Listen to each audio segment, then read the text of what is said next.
In the year 2006, there was a couple living in Sharjah. After being happily married for around 4 years, the wife finally became pregnant. Her pregnancy, just like any other, was very difficult. She got high sugar levels, increase in weight, and many other complications.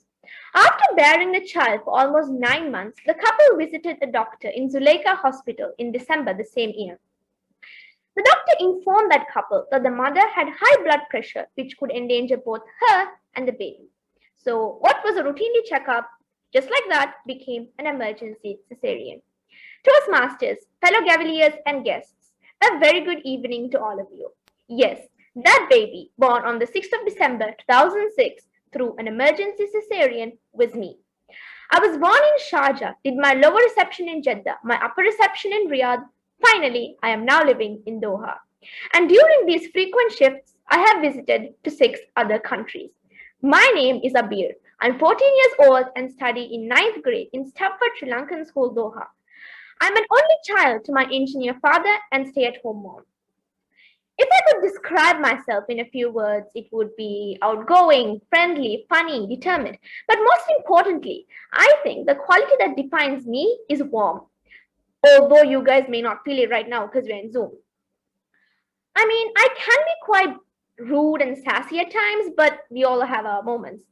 I think I'm warm because people often say that they're comfortable around me. Probably owing to the fact that I talk a lot and give people answers to tests.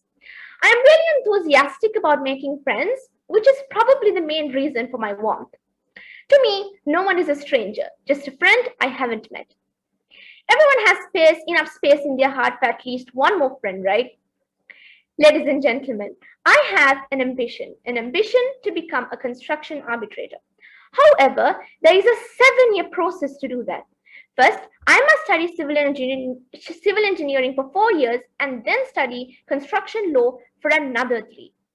I know this is an extremely long period of time, and I don't know if a person who can't even do the same thing for 30 minutes and not get bored, can pull this off. But as the saying goes, if you don't build your dream, someone will hire you to help build theirs. My dad works in the same field, so I want to open a firm with him. This is my ultimate dream, a big one indeed.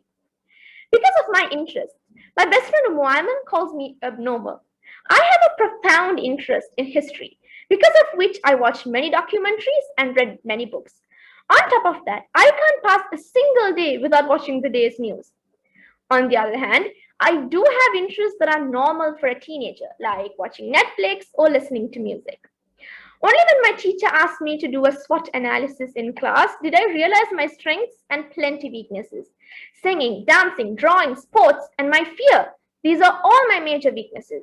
Like, for instance, I walk on the road and I obliviously jump because my brain senses trucks or cats or even something as basic as beetles. What's funny is that my eyes don't see them. I just jump because my brain senses it. Very oblivious indeed. Yeah. Well, at this point, you must be wondering whether I even have a strength because I just mentioned everything a person can do. For starters, I get good grades. I'm a great leader and I'm very confident. I have also recently got into debating, which is, by the way, really fun. I'm also really good at talking, almost driving my parents crazy with my fast pace. Now that I'm done with introductions, I would like to request something from you guys, the audience.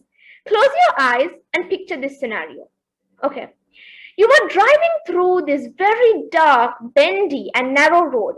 There are no lights. It's pitch black. Suddenly, the vehicle you're traveling in breaks down, maybe due to some technical defect or something, and lands on the edge of a mountain. At that exact moment, your phone's apparently dead too. To your left, you have a really steep valley, and to your right, you have another mountain going way up. It is raining with thunder, and now you are at risk because you could either die by falling into that valley and becoming plump, or by getting buried in a landslide. You can open your eyes now. The situation that I just described to you is pretty crazy, right? This was exactly what happened to me in the December of 2017 while I was riding with my family through the Hatavankua, meaning 18 Bens. It's a place in Sri Lanka. Don't worry, as you can see, I returned alive. But that terrifying experience has taught me that even during the scariest, and craziest of situations, we mustn't lose hope because hope is the only thing stronger than fear. If my hope helped me come out of that dead end, so can yours. Thank you. And over to you, Gaviria.